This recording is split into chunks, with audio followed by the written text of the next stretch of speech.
Hello everybody, welcome to the video and thank you for clicking on this.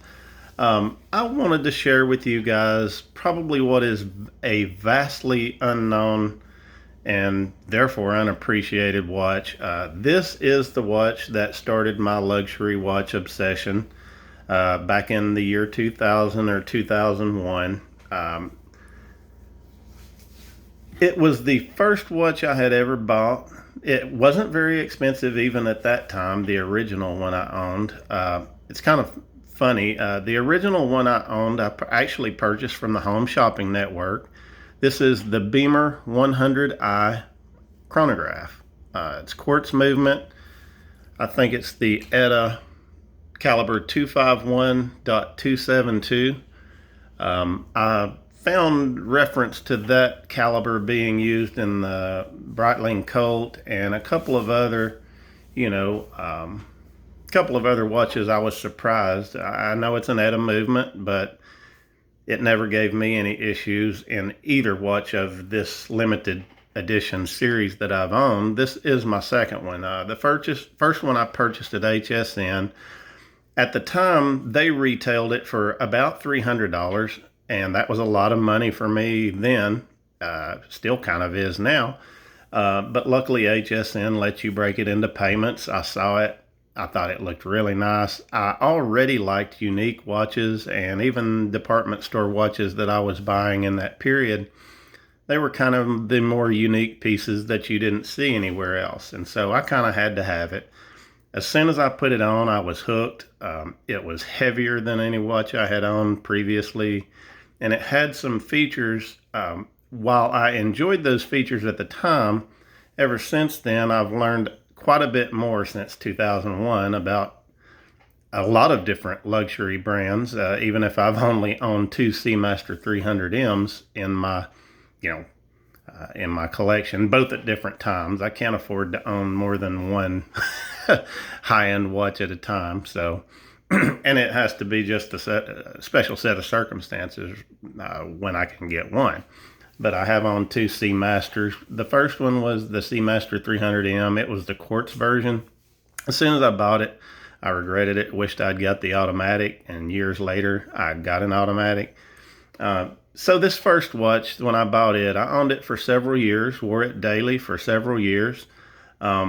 Even at the time, I wasn't crazy about the mirror polish because it just collects scratches like you would not believe. So a few years after buying this one, I bought my first Omega Seamaster. And so at the time, I thought, well, it's kind of stupid to own two different watches. I'm never going to wear this one now that I've got an Omega. And I sold it to help fund my Omega purchase. And I regretted it. Almost a year later, I started regretting it, and I had regretted it all along. So over the years, this special edition series was limited to 100 pieces. And so there's, as far as I know, if everybody's honest, there's only 100 pieces in the world. This one is number 42 out of 100. I forget what the first one I owned was. So for years, from time to time, countless times, I would search all over the web for the BEAMER 100i chronograph. And the most you will find if you do that today, as far as I know, is you'll find a couple of pictures that a guy uploaded on a watch forum. And, you may find my eBay listing when I sold the first one. I'm not sure. So for years, I searched on eBay ever so often. Nothing. And by the way, BEAMER 100i, it is not associated, as far as I can tell, by the BMW car brand. If it were, I don't think BMW would call it BEAMER. I think they would call it BMW. I do know the history of this watch that I'll go into in just a minute. So for years, that search on eBay and elsewhere turned up nothing. And then eventually, I think it was late last year, I searched and found this one. It was in the San Francisco area, as near as I could tell. They weren't asking very much for it at all. I think it was set up as an auction, but I was so desperate to get this watch, I contacted the seller and I said, look, I know you just now.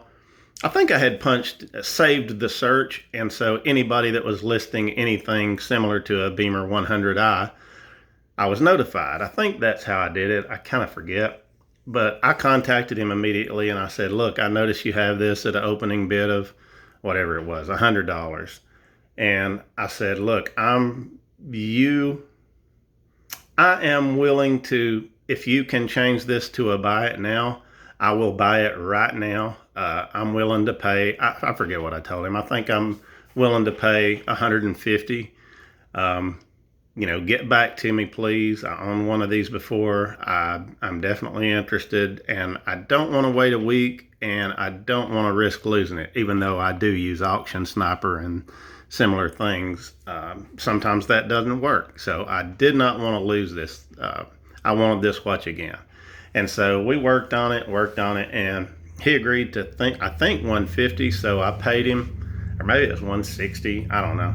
So I paid him, bought it. He assured me he was going to take it to a local jeweler and get a new battery put in it. As far as he knew, it was brand new, and I believe it was. I know it was. Having owned one, when I got it and saw the flawless nature of the mirror polish, I knew it had never been worn. It had the original stickers on it. And so I was tickled to death. The upper two chronograph registers, they were off center when you sent them back to quote zero, but I knew how, to pull the crown out to a certain position and use the buttons to get those back to quote zero. I'm not sure he knew how, or the jeweler knew how. Otherwise, I don't know why they wouldn't have done it when they put the new battery in. As soon as I got it, I did open the back. It's not a very expensive watch. I wanted to make sure the gasket and the seal were properly greased and waterproof. I didn't know who had opened it, who put that battery in. And I wanted to look at the movement and verify, it was the right movement and all that.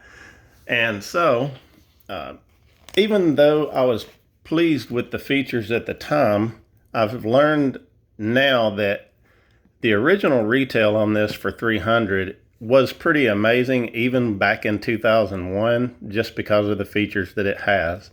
I'm going to try to cover them all. I'm kind of a novice at YouTube, so I'm going to try to get them all mentioned.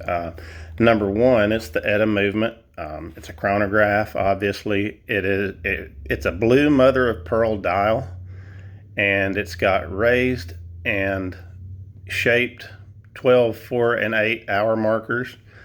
It's not very bright. It's barely visible at all, but there are little lume points every other hour marker. The hands have lume, not the chronograph register or the small seconds. It does have a date function at the 6 o'clock. It's hard to see, but it's right there, and that is the constant small seconds. The larger one being obviously for the chronograph. You got a 30-minute register, and then an hour. Oh, I'm sorry.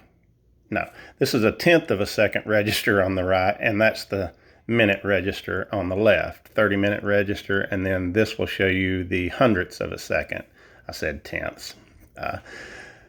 So it is beautiful out in the sunlight. This is a sapphire crystal. Although I think it's probably a lower grade sapphire, because when you turn it to that angle, you see all kinds of distortion. And, with my Seamaster, you obviously don't get that. But it is a sapphire crystal. That's pretty amazing at the price point of $300. It is mirror polished all over, even on the flats, even on the side. It's got hole cases. It's got holes on the case, rather. It is a screw down crown, and the pushers are very positive. Now, just in the months that I've had this, you see the amount of swirls on this mirror polish. When I first got it, it was indeed just like a mirror. So that's one of the things I still don't like the mirror polish. You can see what it looked like right there on the inside of the deployant clasp. It's got a twin trigger release deployant clasp. It's not that great, because sometimes when I'm wearing it, if I fold my wrist one way or another, it will open up. It has opened up before. I never could remember why on earth I sold this thing, because when I got my first Omega, because I only got like $120 for it or something. Within the first few days of owning it again, I remembered one of the reasons, and this thing is a hair puller extraordinaire. It is so tightly made. I generally have hairy wrists, but it will yank the fire out of them. And the first thing I loved when I put it on is how the band has some structure to it. I had never owned a lobster tail bracelet before. I think that's what they call this. I really loved that. In the summertime, it tends to keep it off of your entire wrist, and it vents a little better than the one that would fold up and everything. So I like that about it. On the back, there's some markings. I'm going to try to get there. Let me see if I can zoom a little bit. You have to overlook all the smudges and fingerprints. It's a 22 jewel movement, Swiss movement, of course, ETA. It says all stainless steel, I think it's 100 meter water resistant stainless steel sapphire crystal. Then it says limited edition number 42 out of 100. Sorry, I was reading it with my eyes, not the viewfinder, so you guys didn't see any of that. I'll try to. And you'll have to overlook the smudges. I don't really have the little fancy gloves. The scratches on the back, I did open it, as I mentioned, and of course I put scratches on it. I hate that, but you know, it's on back. The bracelet is really sturdy, and you know, I just loved everything about it from the moment I had it. Might as well leave it zoomed in for the dial there. One thing I found interesting, I was looking at this under a loop. I don't know if the camera's going to catch it, but right around this area on a loop, I don't know anything about how mother of pearl dials are constructed, but on the loop you can very faintly make out right in this area that it says the word professional, right where they've stamped it 100i. And if any of you guys know, given the shape of the dials and the placement of the registers, I would love to know what you guys think this dial was supposed to be for. You know, it was just interesting to me. I didn't know if mother of pearl was a very thin layer that's just applied. Like, I don't know anything about that. But I can tell you, out in the sun and in any light, the light play off of this sapphire with that blue, sometimes it looks ice blue, sometimes it looks a little lighter than that. It's just an amazing light play off of it. And so this is the watch that got me hooked. I forget which positions. It is a 2-position crown. When you unscrew it, you know, it comes out to 2 different positions. I know one of them obviously is for the date, and the other one, you pull it out and obviously you can set the watch and everything and change the date. I don't think it's quick set date. Haven't messed with it since I got it, and I didn't want to go into that. You guys probably wouldn't be very interested in that anyway, being such an unknown non-luxury piece. But at one of the positions, you can press this button and it will rotate by, you know, 1 graduation each push. Like, I remember the first one, sometimes when you would send it back to 0 after you had used the chronograph, it wouldn't go all the way back to top dead center, this one or this one. And so at one position of the crown, each of these buttons gets you back to 0. It just advances 1 graduation at a time. Maybe all chronographs are like that. I'm not really sure. But I'll show you the chronograph movement. It's a very precise push. On this one, the chronograph seconds is very well lined up with the minute marks. It is, if you look closely enough and dead on, it is a little bit not centered, not perfectly centered, but you got to look really hard to see it, so I'm not going to complain about that. The register dials are very sunburst silvery, and you know, altogether it's just a really great watch at a small price point. It's not very luxury, you know, it's not a top shelf, but there was enough features on this watch. It got me hooked. I can't believe the sheer amount of... I've literally only worn this 2 months straight. Other than that, just a few days at a time. And that's ever since, I think, November. We'll watch the minute click over. All right, then obviously when you stop it, you can send it back to 0. I don't think it's technically a flyback, but I kind of like how it goes back a little slower than like the Speedmaster and other so-called flybacks, if I understand that term.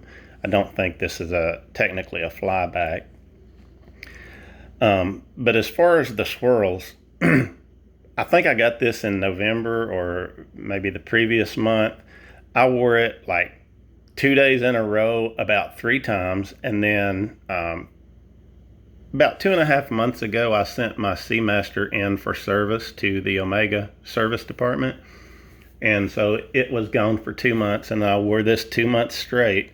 And you see the amount of swirls from this mirror polish. This is exactly, you know what? It's my dream to own a Rolex, but I think one of the biggest reasons I prefer Seamasters are it's not mirror polished in a lot of places, because it's just a scratch magnet. It kind of irritates me. It's not a big deal to me. I don't sit there and obsess about it. It's just, I don't know, why you would make it like this. I typically don't like something this flashy anyway, but I just wanted it because I had previously owned one before. And, you don't get that with the Seamaster. Most of it's brushed. I think that's all I was going to mention about the watch. I think that's about it. So I will show you what it came with, both originally and this purchase. Comes with you guys might find this interesting. This is the certificate of authentication rather. And I don't know if you can tell that signature, but that is the signature of Jeffrey Hess. You guys may know that he has authored several books on vintage Rolexes and possibly others. He's the owner, operator of what is, I believe today it's called Hess Fine Arts. His company is mentioned in the instruction booklet to send for warranty service, and I wouldn't have been able